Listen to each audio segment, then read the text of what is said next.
Fourth grade Hoover Rockets Girl Scout troop is going to do the Pledge of Allegiance. In the Pledge of Allegiance, Gloria, Lana, Avery, and Arya.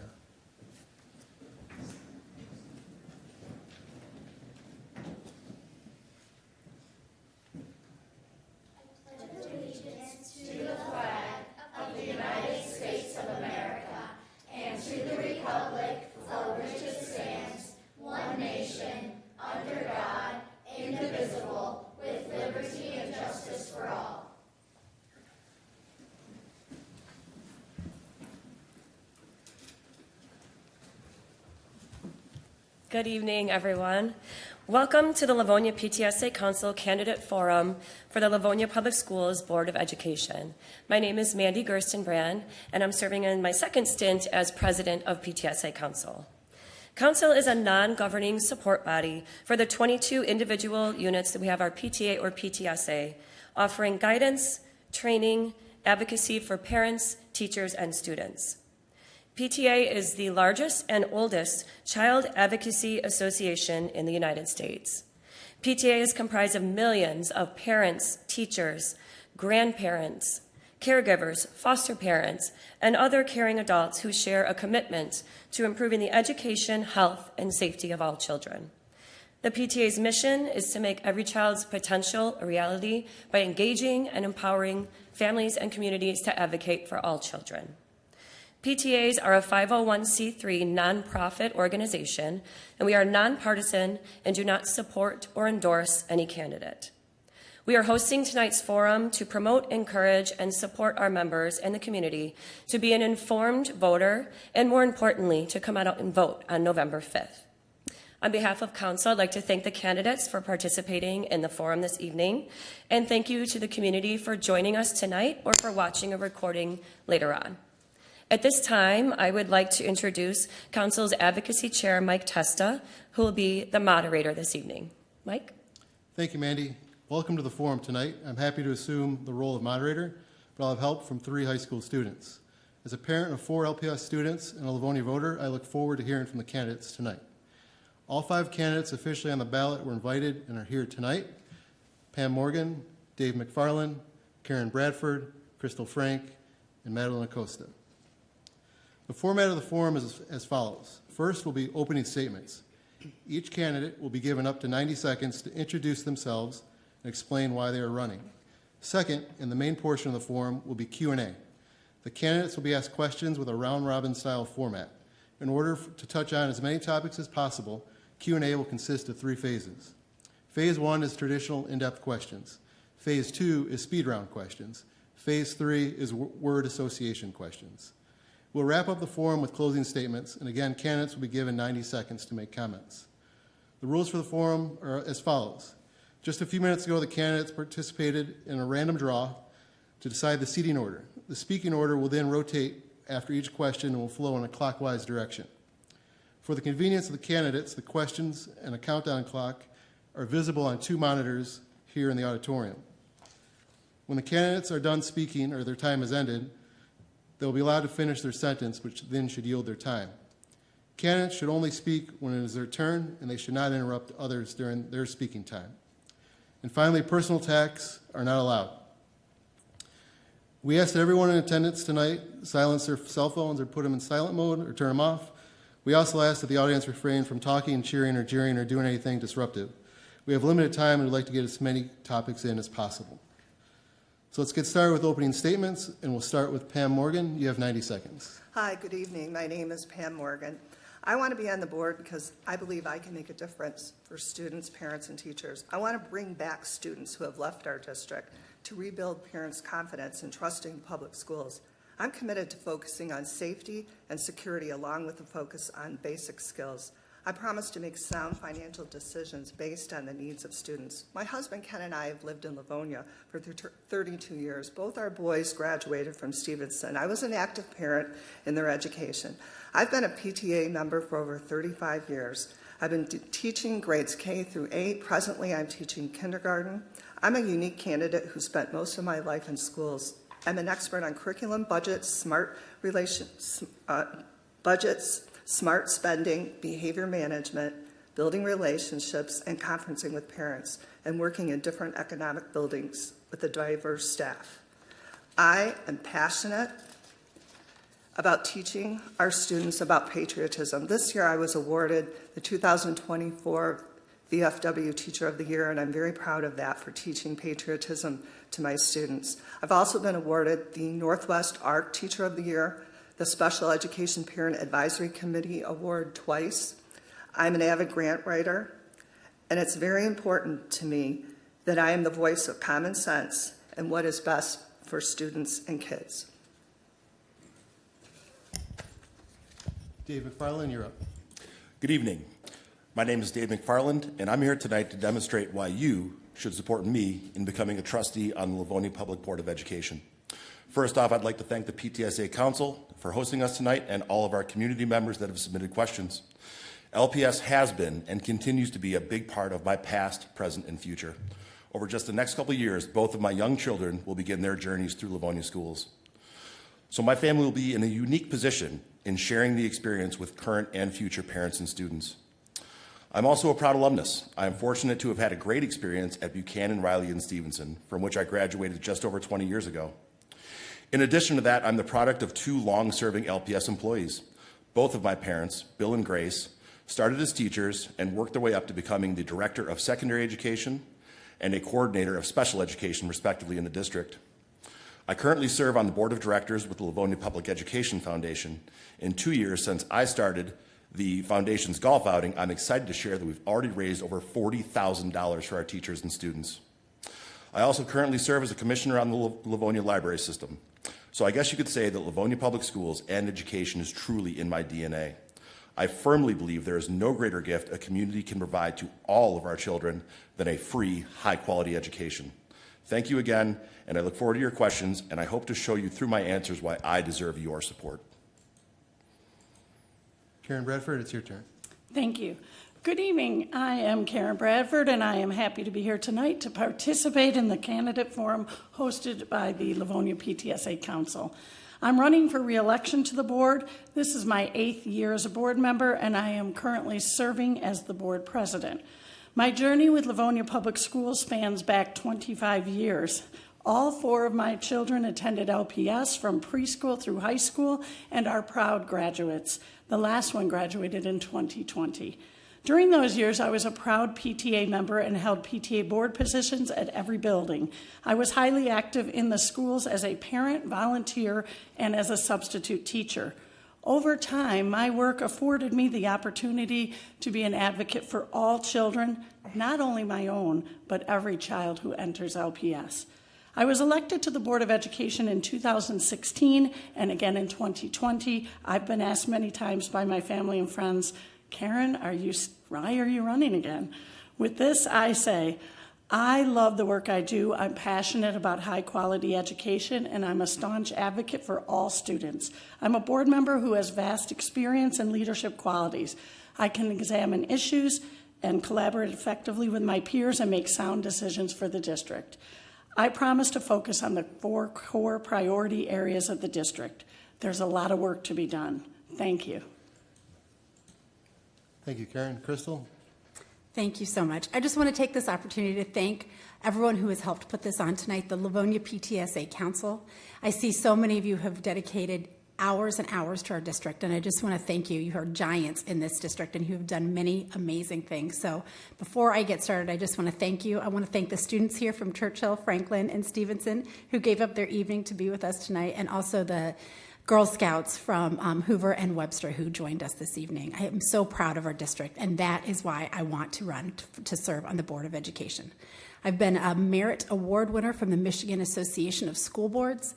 I have been certified by the Michigan Association of School Boards, and I've been serving this district as a parent for over 15 years.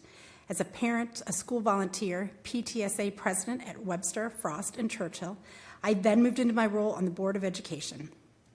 I'm proud that my 4 kids have been in the Livonia district, and they've traveled through 9 different schools in 2 different triads. So I have a vast amount of experience with our schools. I volunteered in both triads, My son is still at Churchill, and he's finishing his junior year there, or starting his junior year there. So I really want to use my experience as a volunteer, as a leader in this district, in the athletics, in my volunteer service with athletics, academics, music, and robotics, to share my experience with the board and to help lead the board in a way that is positive. We all have room to grow. I think all of us would say that. And the Board of Education and Livonia Public Schools is certainly is not exempt from that. We teach our kids to have a growth mindset, and we want to too. Thank you, Kristen. Madeline Acosta, it's your turn. Good evening.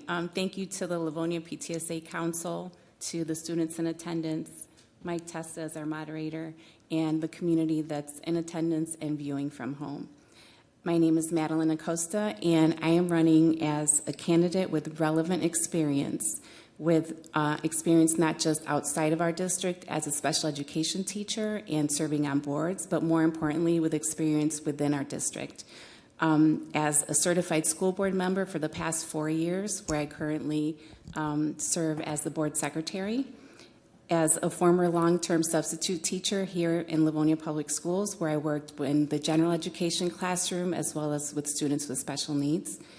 I have also served I currently am and have always been a PTA member and served as the PTA president, vice president, and secretary.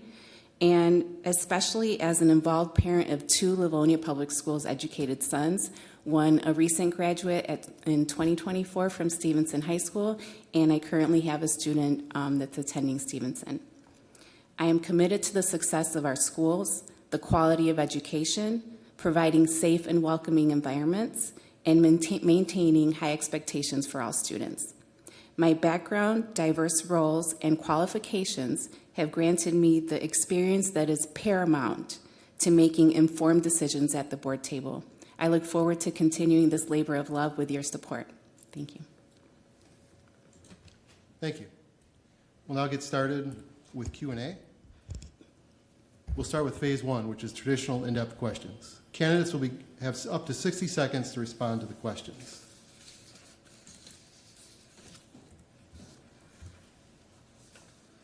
The first question will go to Dave McFarland. What specific skills and experience, professional or personal, do you have that sets you apart from the other candidates and will allow you to best serve the community?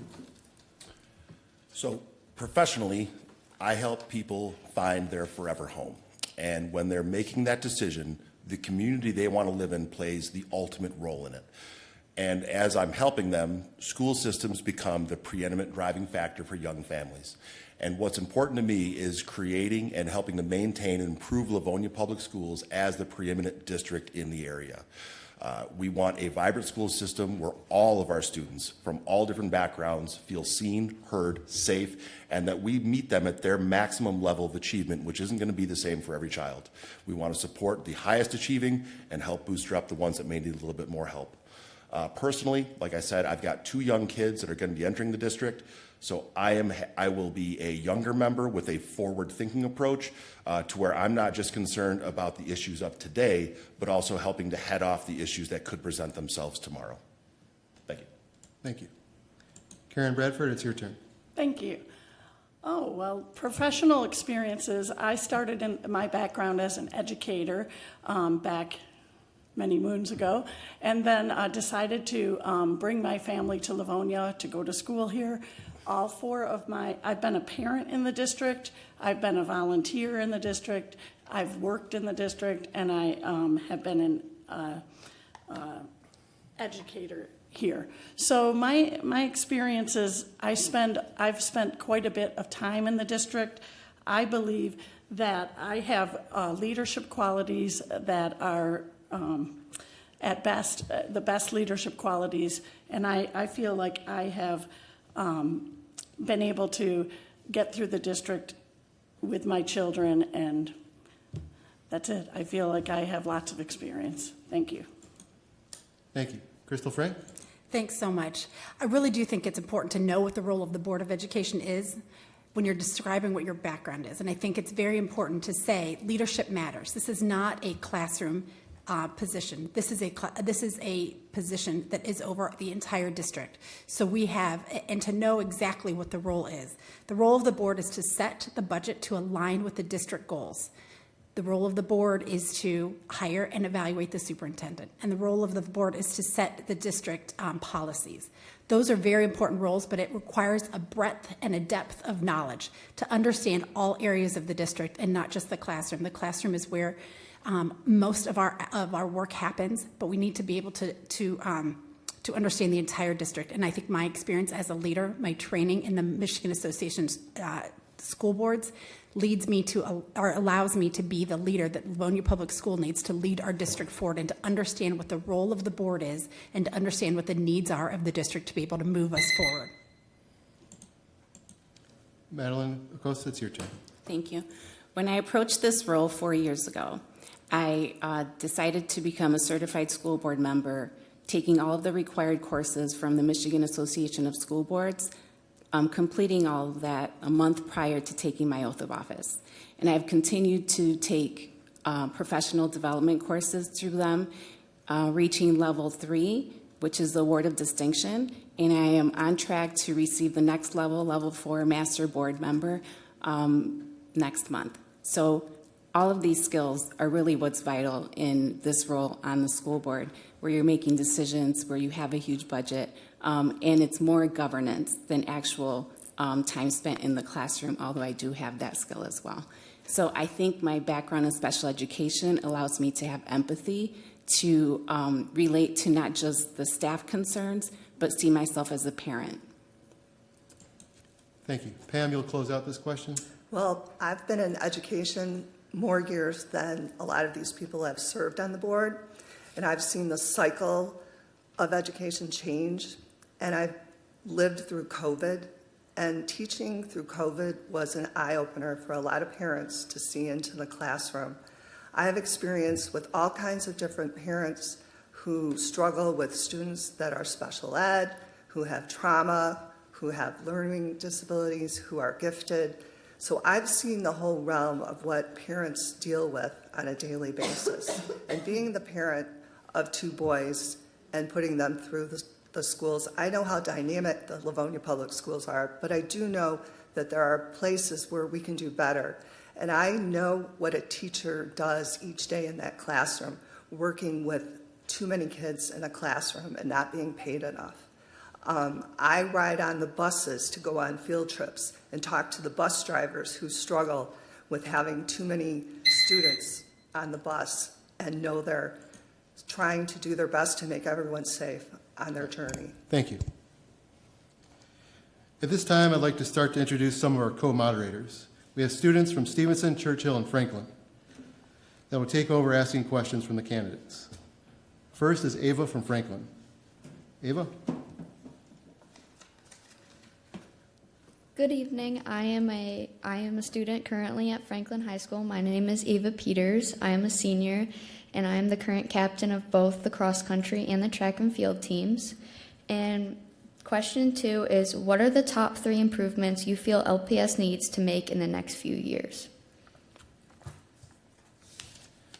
Karen Bradford, we'll start with you. Top 3 improvements. One improvement I think we need to make is to increase our student achievement. That is paramount. That is our job. That is what we need to focus on. We've made some changes in the district with our, we have a multi-tiered system of support. We've changed our day around to allow for, at the elementary level, for small group intervention, and we have dedicated secondary mascot time for our students at our buildings. So one area would be student achievement. A second area would be with mental health supports.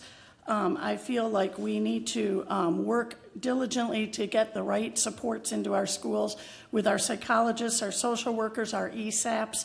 We also need to provide a nurturing, strong home and school connection. So we have to get our parents more involved in with our students and make sure we understand our students. And that went fast. Thank you, Karen. Crystal Frank, it's your turn. I'm going to try to get 3 in 60 seconds. We'll see how I do.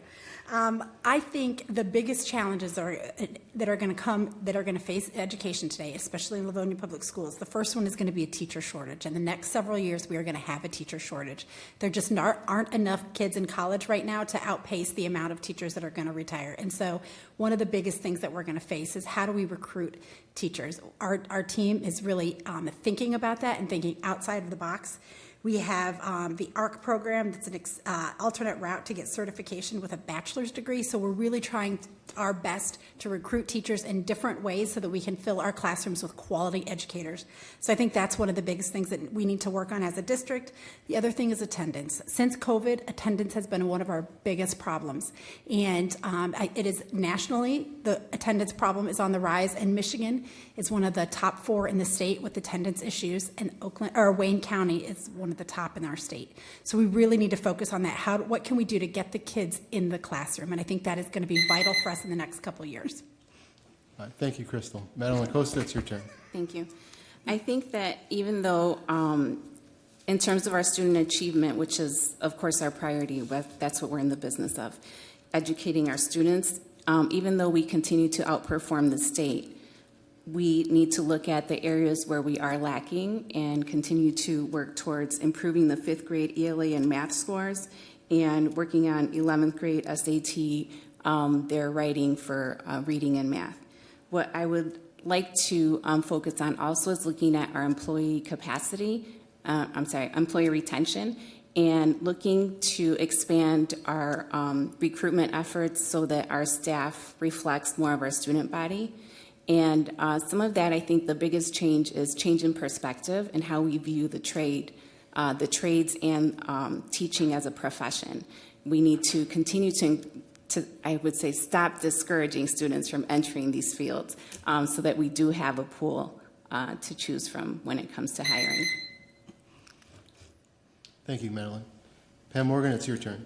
Cell phone policy. I think we need to take the phones out of the kids' hands, which rolls right into my next idea is we need to work on bullying. I've been following blogs of students that are being bullied in Livonia, and it seems like there's no recourse for students and the student who is getting bullied. There needs to be more emphasis on dealing with bullies and students who are being bullied and repair the students' dark feelings about themselves. Restorative practice is just not enough. We maybe need to replace our character program with a non-bullying program. With our cuts in mental health right now with our district, we really need to think ahead. And the other one is busing. We need to hire somebody who is in charge of just hiring bus drivers. And we need to provide the bus drivers with aids. There's too much behavior issues going on the buses. We need to implement consequences to students who are out of control and provide a para to support those students on the bus. Thank you. Dave McFarland?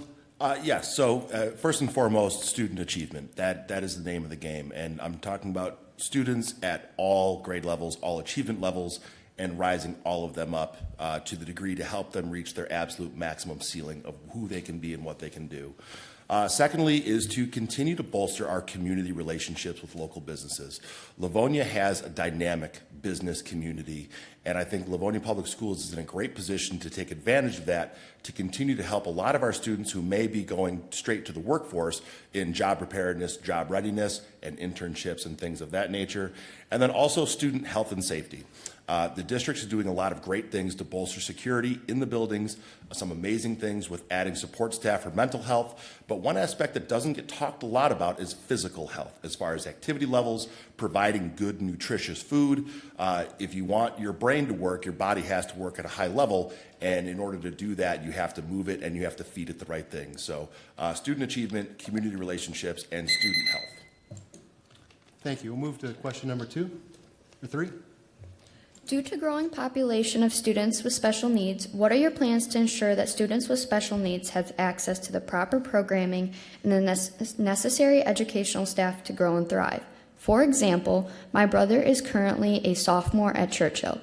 He's in the special needs program, and currently he is unable to attend a gen ed history class and he loves history because there is not enough parapros? That's a great question, and I think that's such an important question. I just want to take 1 second out to just address the busing situation, and I just don't want anyone to leave thinking that we don't have somebody who's dedicated to hiring our bus drivers. That is a significant issue in Livonia Public Schools, and we hear it and we know it, but our transportation department, we have a fully operating transportation department that is working to hire bus drivers. So I just didn't want that to go on for anyone to think that we don't have anybody that is working on hiring bus drivers. That is one of our biggest goals right now in our district. So just to let everybody know, we do have somebody that is working on hiring bus drivers. But I think this is such an important question. It needs to be addressed because we need to make sure that we have parapros in the system, that we have enough parapros to be able to help our students, because we know that bringing the students into the general ed class is such an important thing. And so one of the things that we are working on is our budget. And the role of the board is to set the budget to allow for there to be room in our budget to have parapros to assist our students with special needs. And so as we are working on that and developing that, we're always in need of parapros as a district. It's a hard position. And so one of the things that we constantly do is trying to recruit parapros. Thank you, Crystal.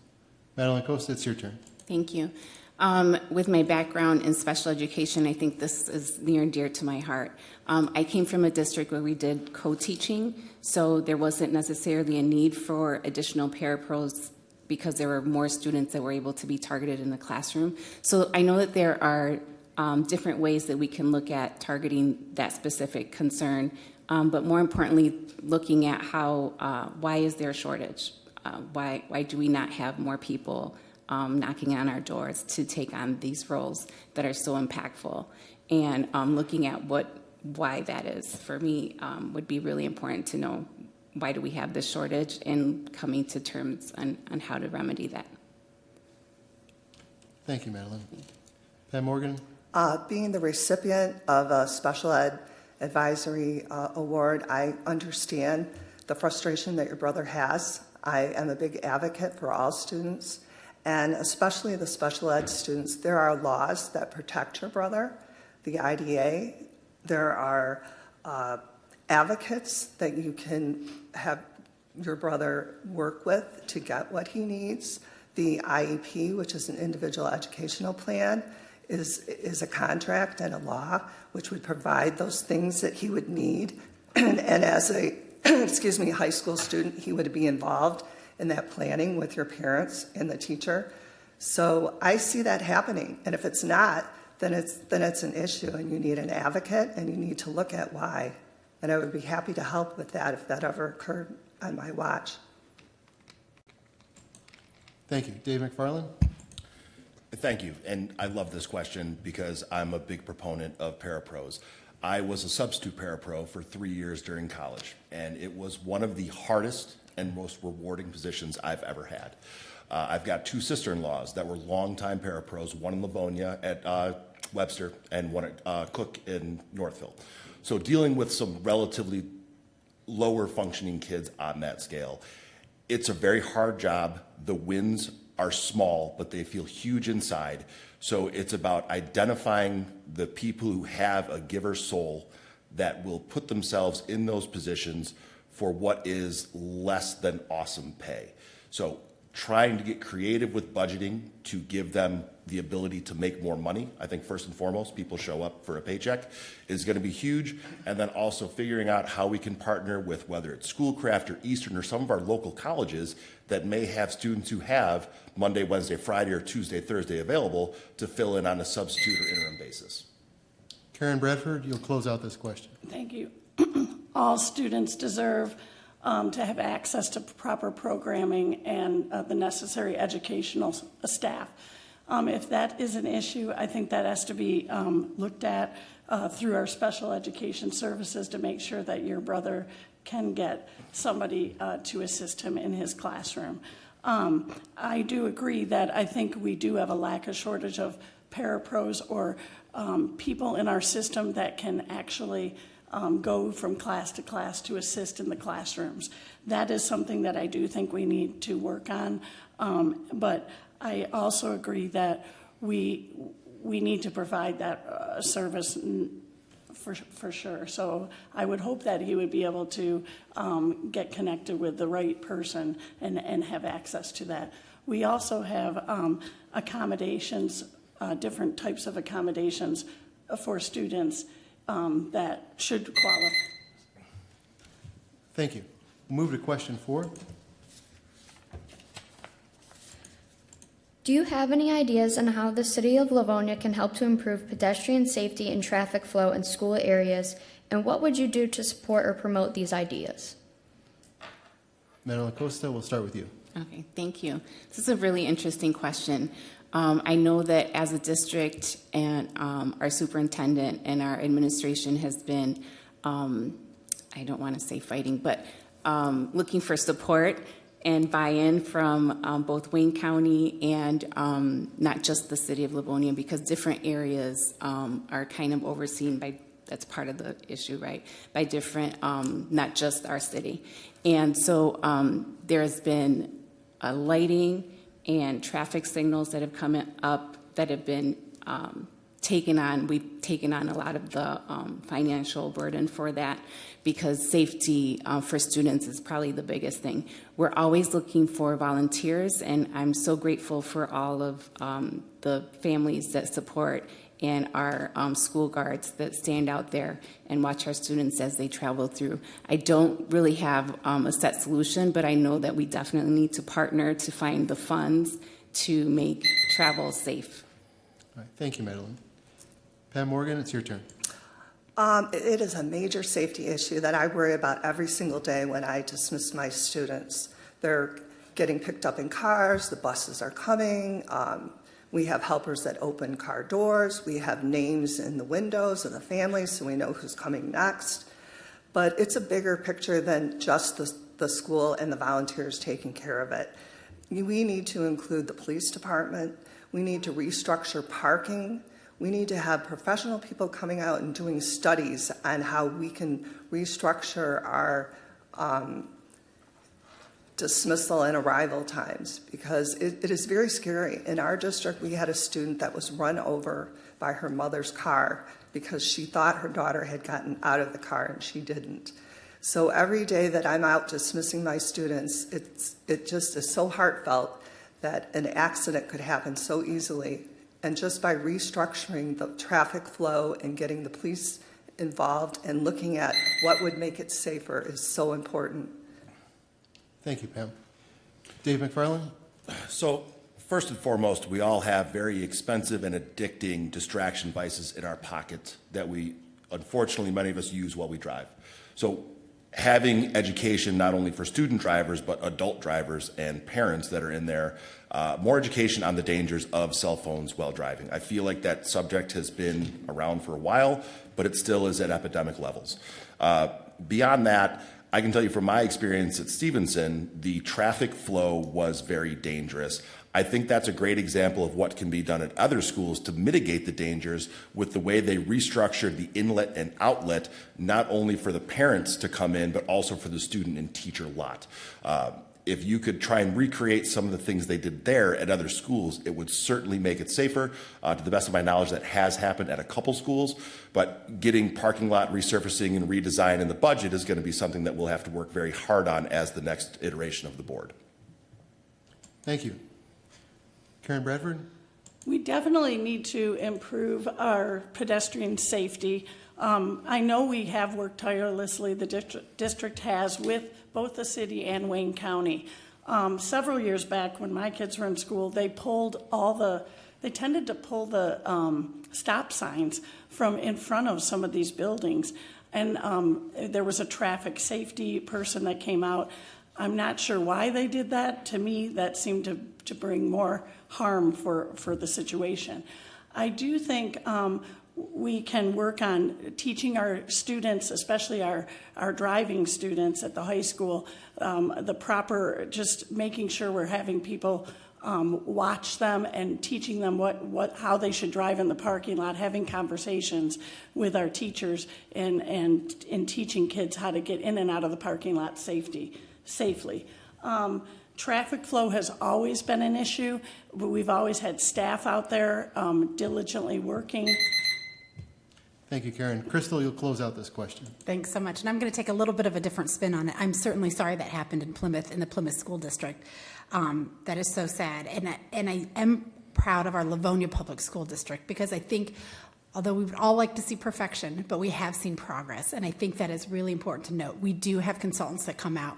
We have a district planning a facilities plan that we work on, and when we restripe a facility, we look at the traffic pattern, and we do have consultants that come out that look at the traffic pattern to see, are we doing the best that we can do?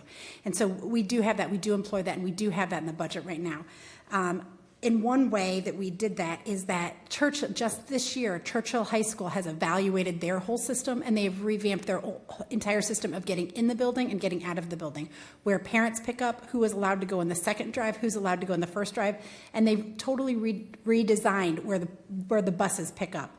And so those are important pieces that we are continuously improving. We don't just say they've been striped and they stay that way. We continuously look at them to improve. Thank you, Crystal Frank. Now I'd like to introduce Ethan from Churchill.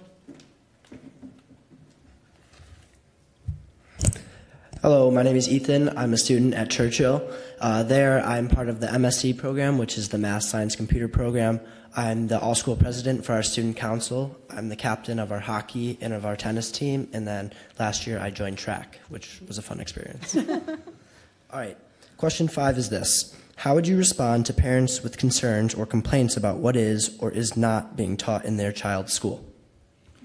Pam Morgan, you'll start with this question. I'd like to share a school code act that's in every board room. It's a natural and fundamental right of parents and legal guardians to determine and direct the care, teaching, and education of their children. The public schools of this state serve the needs of the pupils by cooperating with the pupils' parents and legal guardians to develop the pupils' intellectual capabilities and vocational skills in a safe and positive environment. And this code really directs to what you're saying, and your parents' concerns and complaints are important and they should be heard. And there are places where parents and curriculum people can come together with a plan and talk about why certain things are taught and why they're not taught, and look at what our plan is for grade levels, requirements for graduation, and so on. So that's a very good question, and parents should be involved and be able to have those questions answered. Dave McFarland. So parents absolutely need to be able to come forward, which there are avenues to do that we want to make sure every parent is comfortable, seen, and heard when they do in fact have an issue, whether it's something they don't want their child to learn or do. And that's going to be a case-by-case basis, because that's a very wide range. We're talking about a myriad of subjects and potential issues they may have. So they need to be seen, heard, and if there are any other substitutions or options available, that has to be offered to them so their child can still reach that maximal level of achievement and maintain a great education while getting curriculum that is comfortable within the family unit. Would the district be able to bat 1,000 on that? Honestly, probably not. But I know that they currently are working as hard as they can in those situations, and if elected to the board, I will certainly be open and honest with every family that comes forward with issues like that. Thank you. Karen Bradford. Thank you. Parents are the first teachers of their children. They come to school. They come to school, and the teachers then are providing the curriculum and their state mandated curriculum. I think if a parent has a problem with what is being taught, they need to first make sure that they talk to the teacher or the staff member. If you have a complaint and you don't like what's being taught, I think a teacher would be the first person to go to. And I also think that we have a lot of opportunity for parents to state what they want to see in their curriculum. We have a Vision Forward team made up of students, staff, and parents and community members that do talk about curriculum and what curriculum is appropriate and what is not appropriate. So I think your first line, if you don't like the curriculum that's happening, you need to speak to the teacher and see if there's anything that can be done for that. Thank you. Crystal Frank. I would just like to say that parents are essential partners to the children entrusted to us.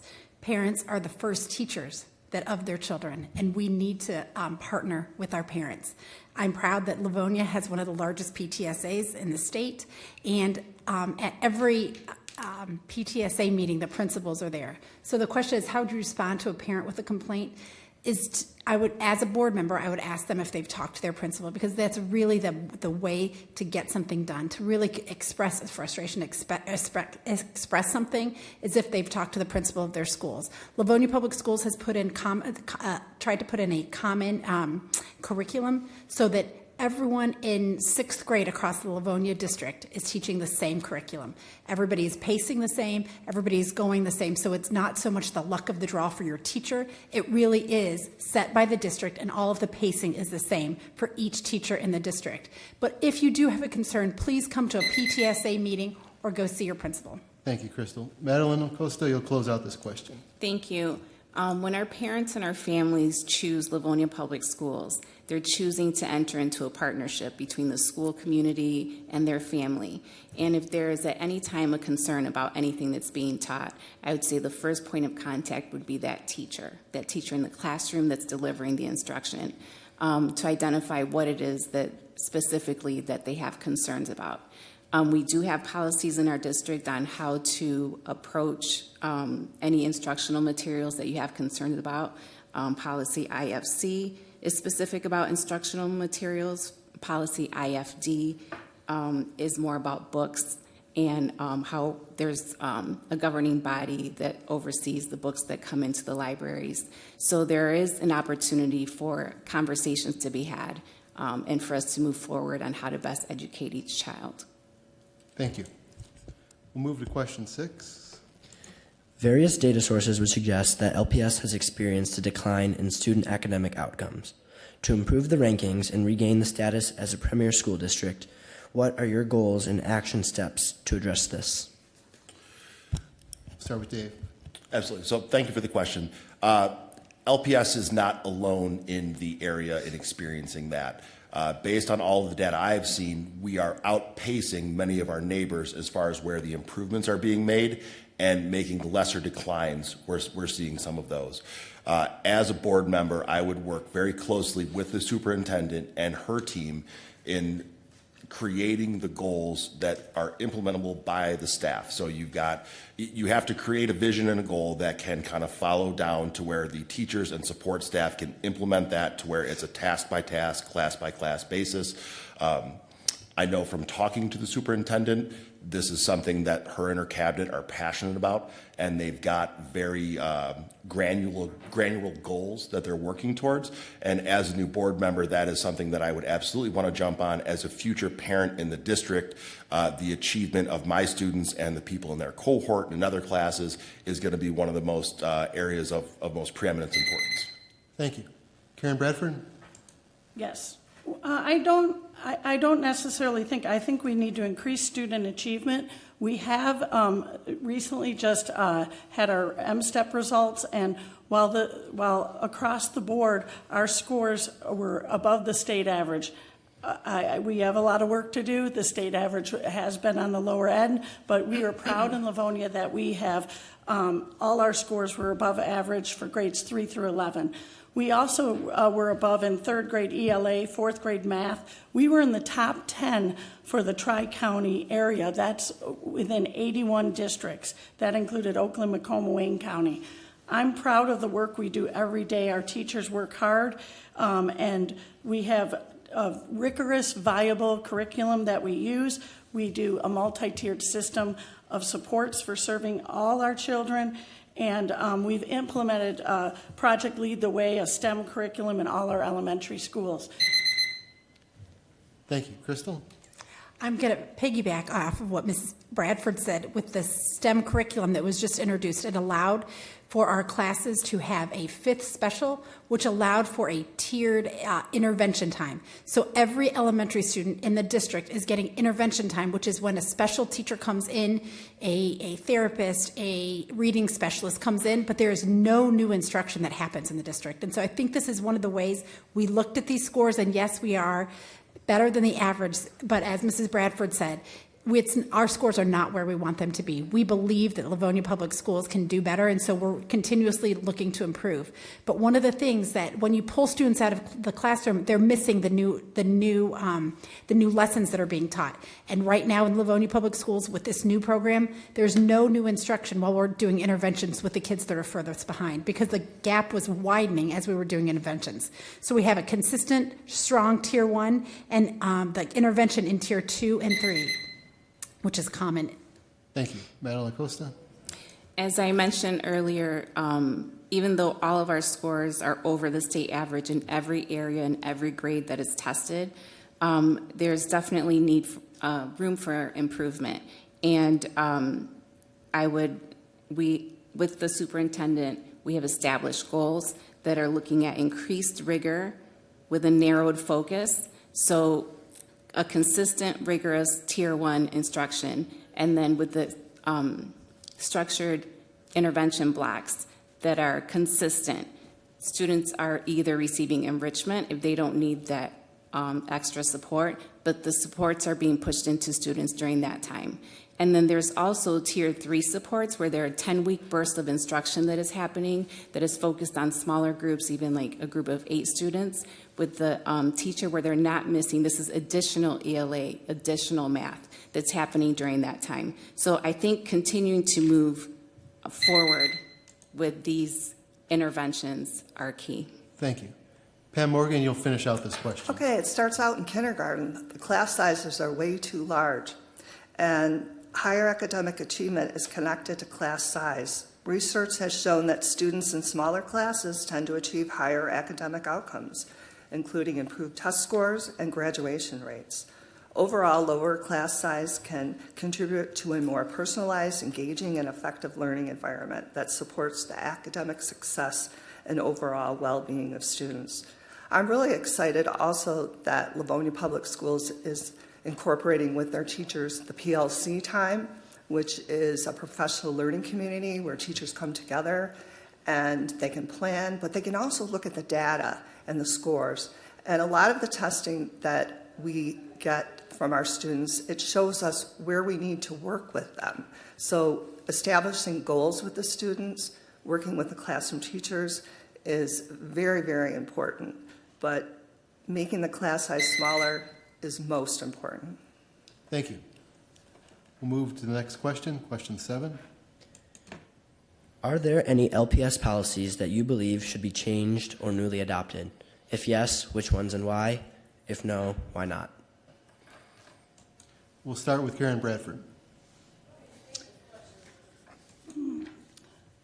We recently, we are constantly, that's one of our board jobs, is to set policy for the district. We have recently changed our bullying policy. We took a look at that policy, JCEC, and there are a number of things that we can do to make bullying, to prevent bullying. So it requires a multifaceted approach, including an immediate response and appropriate consequences to support some serious issues. I think constantly that's one of our jobs. So we're constantly redoing all of our policies. So I don't know that there's any that I think should be changed currently or right away. But bullying is one that I know that we recently did, and it really needed to be redone. Thank you. Crystal Frank? I agree with the bullying. It was a large committee that met, that worked diligently to study bullying and our policy on bullying and what it meant and new laws that were coming out, and they did a fantastic job. One of the other things that came to our attention last year was our athletic varsity letters. And so our students came before the board and asked us to change our policy on varsity letters and who got a varsity letter, whether club sports got a varsity letter, academics, what that looked like, and who could wear the varsity jacket. And so that was really, it came from when you ask what if there's an issue, how do you approach it? The students themselves came to the board, approached the board in a respectful manner, and we studied it. Our director of secondary schools studied it for weeks with our athletic council, for months actually, and worked on that policy. and changed that policy because the students came to us and asked us to change it. And they had great reasons, and I think we came up with a great policy. But those are the reasons why we change. Thank you, Crystal. Madeline? Thank you. We have a lot of policies that we go into review stemming from when from 1990, I think, was one that I was looking at. And our policy committee spends a lot of time reviewing policy, and the amount of time that they spend means that they can't get through everything all at once. But what I'm looking forward to is the committee discussing policy surrounding artificial intelligence with advancements in technology.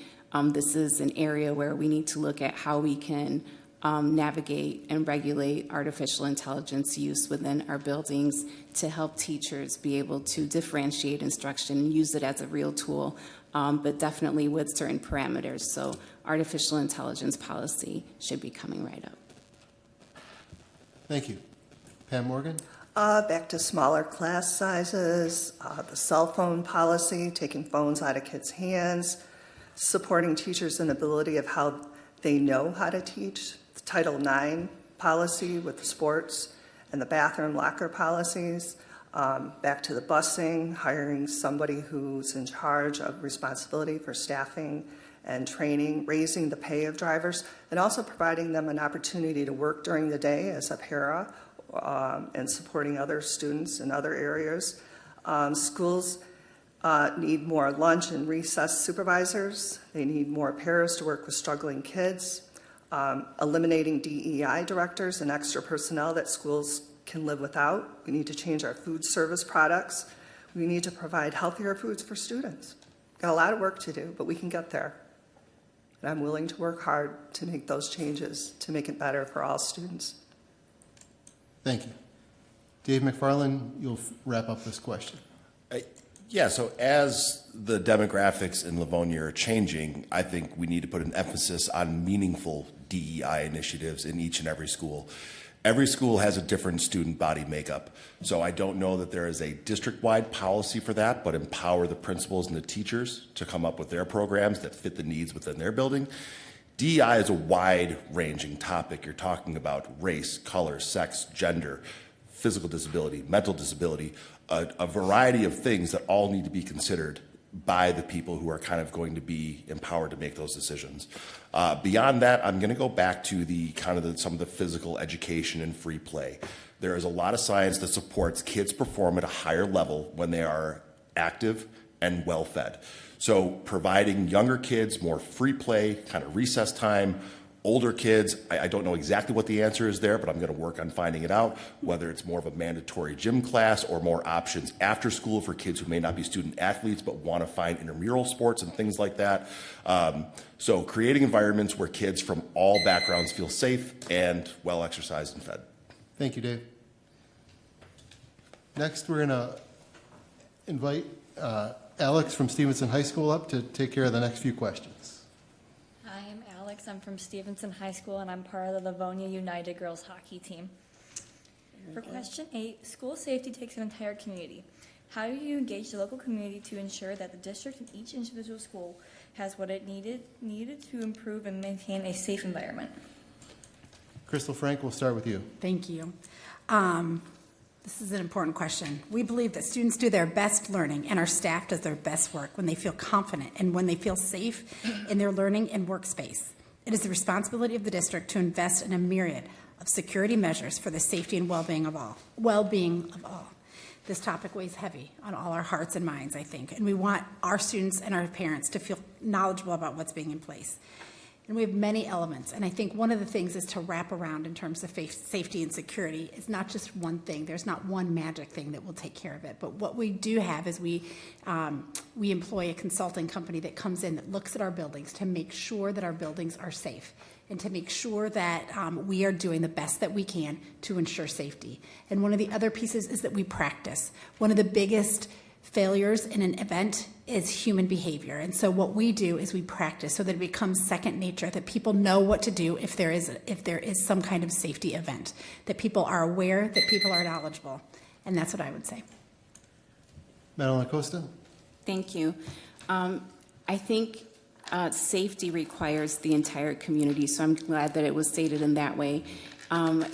There has been, I know the district sent out a safety flip book to the community, and the purpose of that is getting everyone literally on the same page in terms of what the terminology is, so that people feel safer when they hear what a lockdown is, what a hold-in-place is, understanding the terminology and how that impacts their student and what the expectation is for them as well as the student is important in all of us maintaining a safe environment. We have all these safety procedures that have been put into place with added measures, with the enhanced PA systems, crisis response security mapping for first responders, all of these things, the cameras with audio that are in the hallways in schools and on the buses, additional cameras with audio. All of these things require human behavior and training, and that's where we come together to make a safe environment. Thank you, Madeline. Pam Morgan. I truly believe we need safety officers in all buildings. And some districts even have metal detectors and armed officers. A school is a gun-free zone and a sitting target. An armed officer would deter intruders, but I'm not sure this is the best avenue. Instead of hardening a school environment, we could focus on mental health, which should be a priority. Unfortunately, our funding was cut in Livonia drastically. We were supposed to be accounted for $3 million, and it was cut to $225,000. And I'm willing to come up with suggestions and ways to cut spending to support students' mental health by cutting unnecessary positions. The other piece of this is the bullying. It's big, and it's part of our safety. It's some of our intruders are bullies that have been bullied themselves. There needs to be more emphasis on working with these students and coming up with strategies to help both parties. And we need a program that's going to support these students who are being bullied. I also would like to look at a Crisis Go digital application where superintendents and administrations can check on their time in real time. Dave McFarland. So, to the best of my knowledge, none of the most horrific events that we've heard about in the news, in hindsight, should have been a surprise, and that's sad. So to create a community, which I love the way this question is phrased, that feels safe to come forward when they suspect questionable behavior by whether it's one of their classmates or maybe a classmate's sibling, one of the folks who may be capable. Not many parents would ever be able to believe their child would be capable of something that horrific. So the odds of it coming from them is going to be slim, and providing the right education and training to the parents as well for things to look for.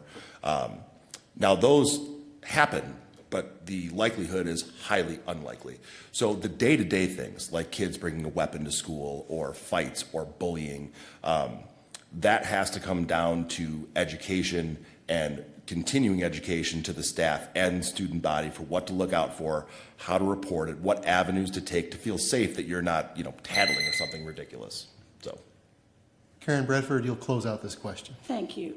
Safety and security requires ongoing vigilance. It means diligence in assessing threats, implementing security protocols, partnering with responders, and continuously evaluating the success of our efforts. We have a full-time public safety administrator.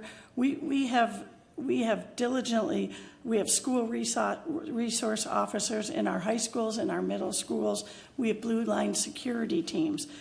We have the secured vestibules, entrances. We have to also bring in the human aspect. We have emergency assistant providers, counselors. We have to understand our students and where they're coming from. If they are in crisis, that is paramount. We need to find out what students' needs are, and good mental health has to be a priority. They go hand in hand. So not only do we need these safety and security, but we also need mental health. Thank you. Move to question 9. All right, question 9. How can a Board of Education best communicate with its constituents? Could the communication with the LPS and its stakeholders improve? If so, what action steps and roles would you contribute to help improve this? Madeline, we'll start with you on this one. Thank you. I think that there's always room for improvement when it comes to communication.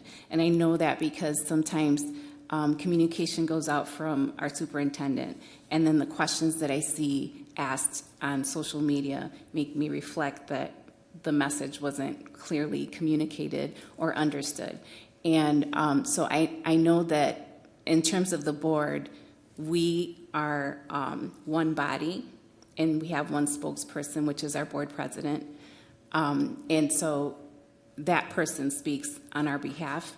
Community members are welcome to email any of us. They're welcome to contact us. All of our contact information is online in our website. But ultimately, questions that we feel that do not pertain to a board role are presented to the superintendent and her administrative team to communicate further with the community. But there is definitely the links. Thank you, Madeline. Pam Morgan? I would like to see board meetings at schools. I think inviting the community of a school to be part of a board meeting, we don't get enough people coming to board meetings. Maybe some more newsletters that go out to our population of parents. Inviting interesting guests to attract people to attend our school board meetings. I just think it's important that we get more people coming to the meeting because they're missing out, and everyone is so busy. Even watching the recorded session of it is sometimes a lot for parents to see. So I'd like to see more participation. Thank you, Pam Morgan. Dave McFarland? So I have attended every board meeting since announcing my candidacy, and the room is typically sparse. It is open to the public. People are welcome to come, anybody who'd like to. It is recorded. Now, with that being said, there's always ways to improve communication. It's exciting to hear that the board is going on a roadshow soon, and they are going to be going to some of our buildings, which I think is awesome. And getting the word out. You know, communication is between a sender and a receiver, and both parties have responsibility in that. I also believe that when you are the sender or just a person, you have one mouth, two ears, use them accordingly. Both sides need to be active listeners, and there's always room for improvement to do better at listening and, more importantly, understanding what the other person is trying to explain. So the onus is on all sides there. But as a board member, I certainly, any communication that is coming to me, I will actively listen and do anything that I can within the confines of the role to be helpful to the sender. Thank you, Dave. Karen Bradford? Yes, one of the jobs of the board president is to be the voice of the board. That doesn't mean that the board members aren't able to give their opinions or anything. One thing we need to do is we need to make sure that when a question or something comes to us that's of importance, our job is to make sure if it's a day-to-day operational question that we get that person to the right administrative person.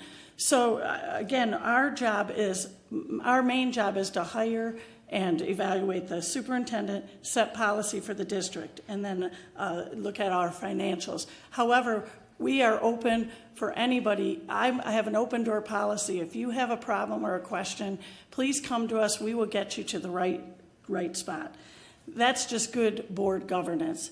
And we are here to listen to your concerns. That is our role and our job.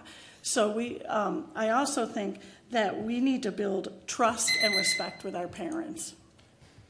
Crystal Frank, you'll wrap up this question. Thank you. I love this question because I think we can always do better. And I think we need to change and we need to grow in this way because we want to communicate with our community. I think we have an opportunity with our seniors to communicate. I think we have an opportunity to grow and build connection with them and let them know what's going on in our district. And I think even tonight, to see that some people might not know what's going on in our district, that we do have security officers in every building, that we do have police officers that the Livonia Public Schools pays for, that to have people know that and to know what our class size here is in Livonia. And I think to be able to get that message out is really, really important. And one of the things that I love is our district is really investing time and salaries in social media and having somebody be on social media to be able to connect with our community in a way that meets them. We said our Andrea Oquist, our superintendent, sends out the dialogue once a quarter, and so she sends all the pertinent information. But then everyone is getting through Twitter, through Instagram, and through Facebook updates from the district, and so I love that we're trying new things too. Thank you. We'll move on to question 10. All right, question 10. The district is working to ensure that the principles of diversity, equality, inclusion, and belonging are instilled, honored, and practiced. Please explain how you will contribute to ensuring that our education staff will have resources and capacity to meet every student where they are so that each student can best reach their unique individual aspirations and goals.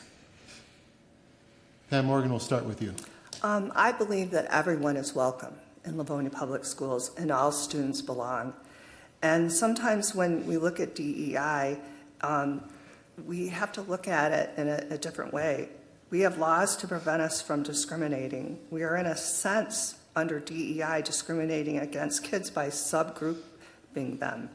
We are categorizing them and making decisions and assumptions based on their color or gender instead of individuals. True diversity would allow each individual to be recognized for their own uniqueness and not cast into a predetermined subgroup.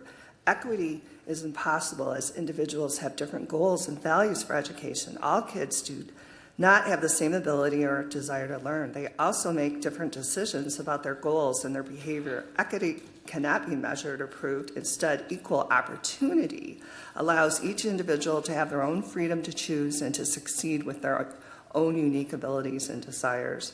Inclusiveness is really conformity. No one should be forced to be accepted or affirm someone else's values. Dave McFarland?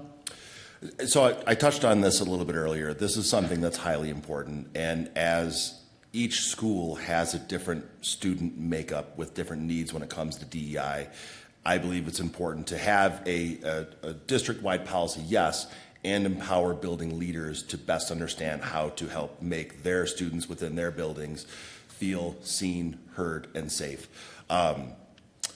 It would be glib to assume that kids all have the same starting place in life. Some kids hit the lottery at birth with the home that they're in, the parents that they have, the situation they have. Other kids don't start in as good of a place.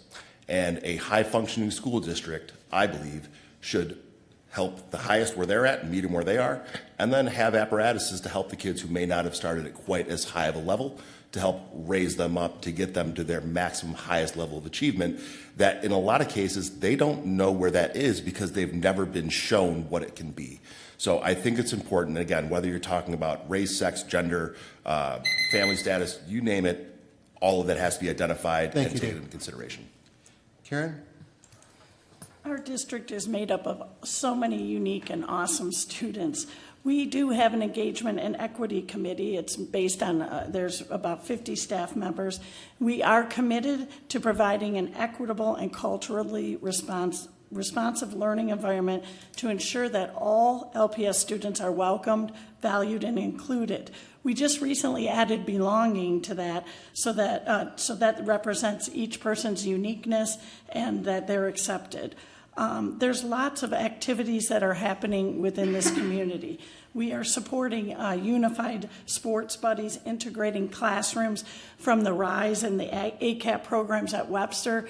We just recently were at over at Garfield Community School, and we opened up our greenhouse initiative, and we brought students from the LCTC and over in part of the construction trades, and the kids worked together to create the best greenhouse. So there's lots of activities happening for DEIB. Thank you, Karen. Crystal Frank?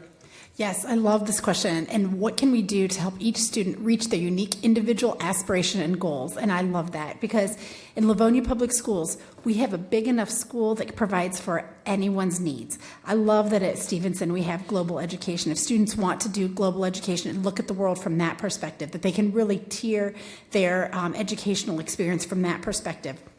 We heard earlier about MSc and the math and the computer science program, that if students are really interested in that, they can tier their education that way. We have the Kappa program for music and the arts, and somebody can choose to do that, and Livonia Public Schools will support them, and that's where they go. They go to those schools to be able to get that enrichment and to get that particular curriculum. And so I love that we do that. I love that we've just opened a state-of-the-art robotics program, and that for students who are looking for that they can go to the robotics program.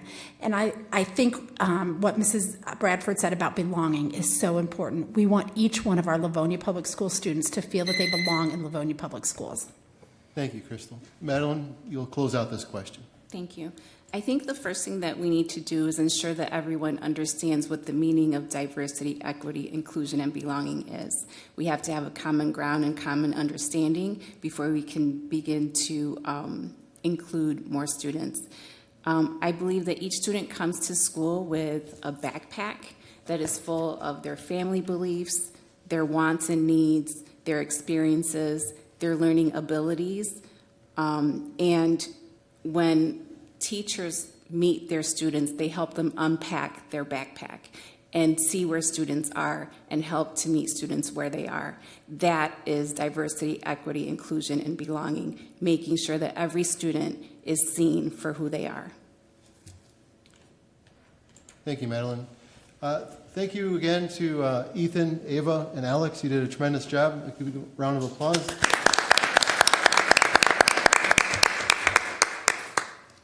That's going to conclude phase 1 questions. We're going to move to phase 2.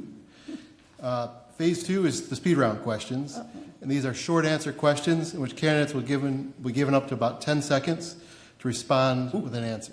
Okay. All right. This will be a record. So the first question will start with Dave. What 2 to 3 attributes and behaviors are essential for school board members? Pragmatic, diligent, and open-minded. Okay. Karen. We must be respectful, we must be able to build trust, and promote open communication. Crystal. Integrity, wise, and thoughtful. Madeline. Trusted, knowledgeable of our district, and an open-mindedness in receiving new information. Pam. Embedded in community, asking hard questions, and making policy that is purposeful. Next question will start with Karen. What current LPS program would you like to see expanded, or is there a program LPS does not offer that you would like to see added? Oh boy. Okay. Program expanded. Let's see. I think I'd like to see our robotics keep on expanding and growing. It's such a great program. I'd like to make sure that we keep it going and growing. Crystal. We are just remodeling or renovating our Churchill LMC, and we have designed a esports portion of it for esports, and that's a new program. It's a new sport. It's a new area that we are seeing lots and lots of interest in. So I'm excited to see what happens with that and to add that program in. Madeline. I think that the programming within the Livonia Career Technical Center, there we have seen an influx of students demanding these programs and an expansion in terms of maybe staffing so to allow more students to participate. Pam? With a focus on safety and bullying, I'd like to see a bullying and hate-motivated behavior prevention program. I think that should be a major priority in Livonia Public Schools. And Dave, you'll finish this one. To piggyback, an expansion and continuing growth in the Career Technical Center, job preparedness, supporting vocational and entrepreneurial students. Okay, question 3, we'll start with Crystal. Since school boards are a nonpartisan body, do you feel you can put your personal political beliefs aside to make decisions that are good for all students and LPS as a whole? Yes, I absolutely believe so. And I think the Board of Education, the Livonia Public School Board of Education is an example of that. We travel around the country, or we don't travel around the country. When we go to state events, there are many school boards and many school boards who don't talk to each other, who have lots of issues. And we as a school board are very different. We have very different ideas. We have all very different backgrounds and political beliefs. Even the four of us that are running together are not from the same political party, and we've partnered together for the betterment of Livonia Public Schools. Madeline? Absolutely. I think the last 4 years have been a testament to how we can work together. Outside of any beliefs that we bring to the table, our main priority is educating students. Pam? Absolutely. We're all here for what is best for kids, and involvement of parents and politics have nothing to do with what's best for kids and the rights of parents. Dave? Absolutely. This is not the most glamorous or well-paid position, so doing it to purely enhance the lives of our kids and our community is 100% the most important thing. Karen? Yes, we're here for the students that we serve, and most definitely our board is able to put our politics aside and meet for the common good of all. So yes, we definitely can do that. Thank you. Next question, speed round. Do you support the renewal of the Wayne County Enhancement Millage ballot proposal? Madeline? Absolutely. We're so grateful for the Wayne County Enhancement Millage. Because of that, we have the added security measures, the added mental health supports. Okay. Thank you. Pam? I'm going to say no. I don't think we're using our funds properly. I don't think our taxes are being spent where they should, and I believe our taxpayers deserve more. Dave? I would say absolutely. With what it's doing for building safety and going to the trades and vocational training, not only at the Livonia Public Schools, but also at Schoolcraft, it is a huge asset to our community and our surrounding communities.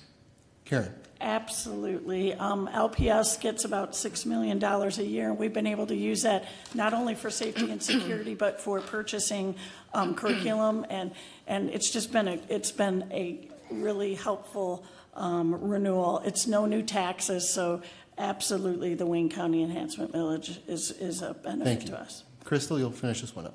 I would just say, if anyone says that the Livonia Public Schools is not using the funds that have been allotted to them wisely, has not looked at our budget. And so I think that you need to look at our budget really, really closely and look at all the money that we've saved through taxes and what we've done to cut the budget.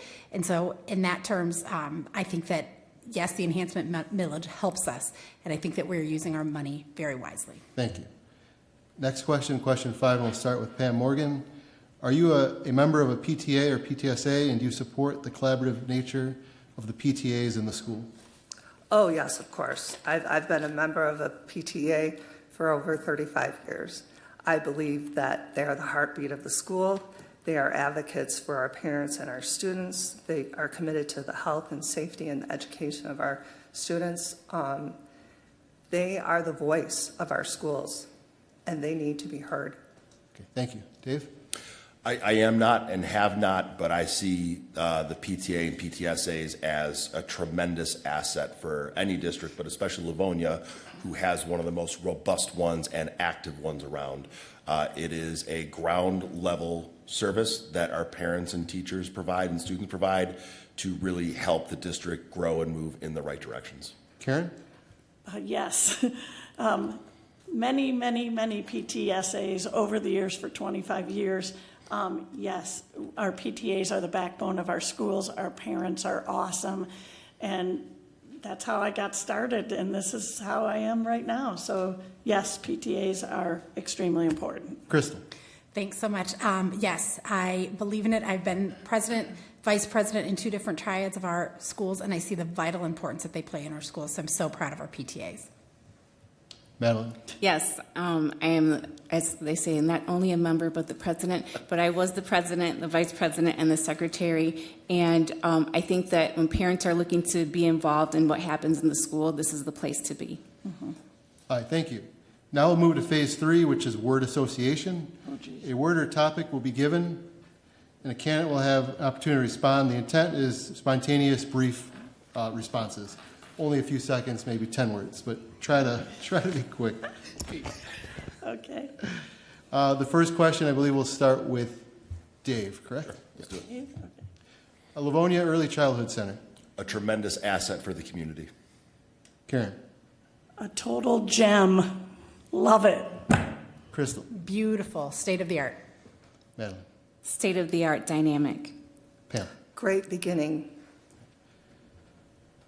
Livonia Career Technical Center. We'll start with Karen. That is a dream and a great asset to the district.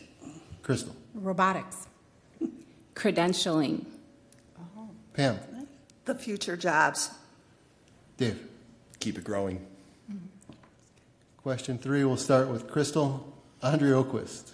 Amazing. Omnipresent. Experienced. A dynamic leader. 100% dedicated, 24 hours a day, 7 days a week. Question 4, cell phones in classrooms.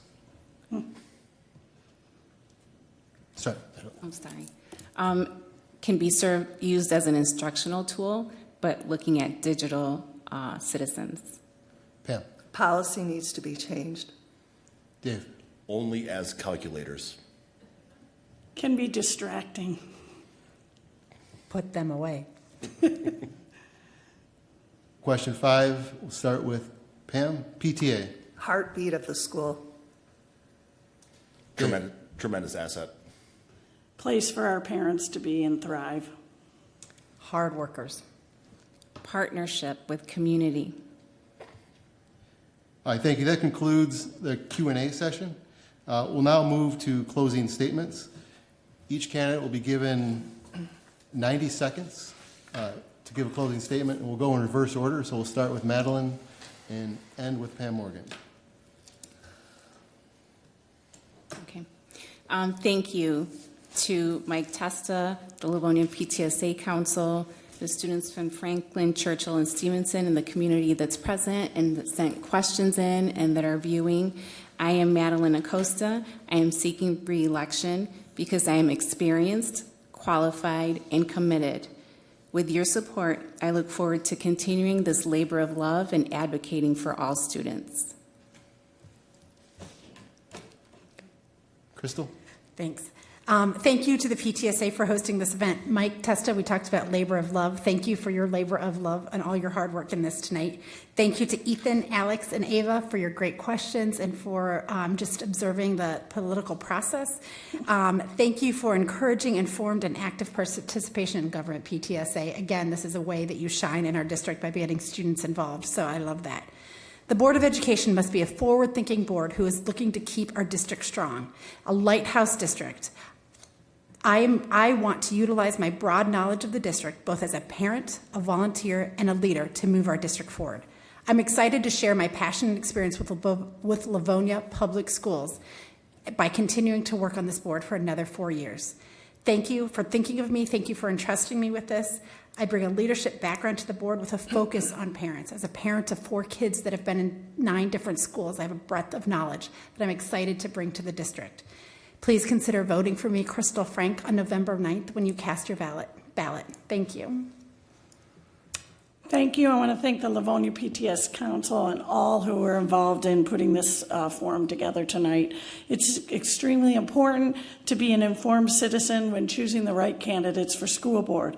This is an important position in the community, one which should not be overlooked. I thank the voters for taking the time to listen to the candidates and their positions regarding the vital issues facing public schools. LPS needs a strong board, one that can make important and difficult decisions for affecting the district. This board needs committed members who will listen, be open-minded, and will work diligently and collaboratively on behalf of the students we serve. My prior experience and leadership on the board makes me a strong candidate for re-election. Our number one priority should be to continue to provide the highest quality education for every student every day. I hope you'll support me as one of your candidates for school board on Tuesday, November 5th. Thank you. Thank you. Dave McFarland? Again, I would like to say thank you to everybody who put this on, and especially our 3 representatives from the high schools. I thought they did a great job in showing what LPS students can do. As I said in the very beginning, there is no greater gift that we could bestow upon our children than a high-quality free education. And as a new board member, I will work diligently every single day to ensure that that continues to happen and continues to get better. We need people who are positive, pragmatic, and passionate to serve on this board, and I promise to be all 3. With kids entering the district, I have a unique lens on where we are and where we're going. So I promise to work very hard for kids who are currently in the district, kids who are going to be in the district, and generations after that. My experience on the Livonia Public Education Foundation also uniquely qualifies me as having an ancillary role within the district in fundraising and other efforts. And then also, as I said before, I'm a commissioner on the public library system, so it goes without saying that education and education of our youngest citizens is highly important to me. I hope tonight through my answers, I have earned your trust and support to garner your vote on Tuesday, November the 5th, and thank you so much for your time this evening. Pam Morgan? Thank you to everyone also. No one but a teacher truly understands the daily celebrations and struggles that teachers encounter on an hourly basis. There's been no other time in history like today's state of education.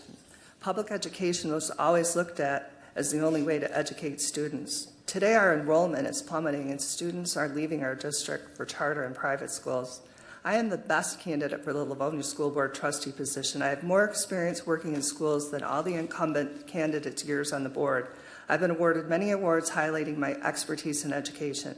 I'm a passionate teacher and parent and leader who understands the daily stress and challenges educators face each day, be it a lockdown with 22 kindergartners hiding in a corner or implementing difficult curriculum. I am the voice of parents, teachers, and students. I will make a difference like no other candidate. Please vote for me. Thank you. Thank you to the candidates for participating tonight, and thank you to the committee who helped select the questions and the public who submitted them. Also, thank you to the PTSA council members who helped me plan the forum tonight and pull this off. We'd also like to thank those who attended in person and watching at home live and later on the YouTube channel. Lastly, thank you to the City of Livonia for allowing us to use the auditorium, and to LivoniaTV for recording and providing technical support tonight, especially producer Nathan Rockwell, who has been awesome to work with. Remember to vote on November 5th. Thank you and good night.